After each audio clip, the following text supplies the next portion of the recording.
Hi guys welcome to BR aqua. ఓ bro అయితే మనకైతే కామెంట్ చేశారనమాట. అదేంటి ఒకసారి చూడండి. ఏంటి బ్రో అన్ని డ్రై ఫుడ్స్ అయితే వాడుతున్నావు ఫిషెస్కి అని అయితే కామెంట్ చేశారనమాట. అవును బ్రో, నేనైతే అన్ని టైప్స్ ఆఫ్ ఫుడ్స్ అయితే వాడతా.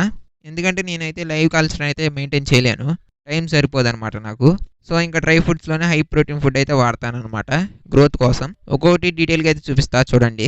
ఈ ఫిష్ ఫుడ్ అయితే 1 డే కంప్లీట్ అయిన ఫిష్ బేబీస్కి అయితే వాడతా. ఈ ఫుడ్ అయితే బేటా ఫిషెస్కి అయితే వాడతా. ఈ ఫుడ్ అయితే మైక్రో ఫిల్లెట్స్ అనమాట, ఇవి గబ్బీస్కి అయితే వాడతా.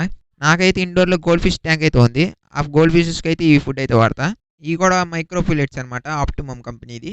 ఇదైతే అందరికి తెలుసు, జనరల్గా అందరూ యూజ్ చేసేదే ఆప్టిమమ్ ఫుడ్ అనమాట. ఇదైతే వెరీ హై ప్రోటీన్ ఫుడ్ ప్రిన్స్ వీన్ అనమాట. దీని మీద అయితే మనం వీడియో అయితే చేసాం, అది ఎవరైనా చూడకపోతే మన అది చూడండి.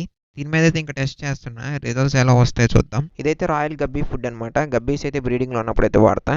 ఇవన్నమాట నా దగ్గర ఉన్న డ్రై ఫుడ్స్ కలెక్షన్ అయితే. మీ ఫిషెస్కి మీరేం డ్రై ఫుడ్ అయితే వాడుతున్నారో కామెంట్ అయితే చేయండి. అలాగే మన ఛానల్ అయితే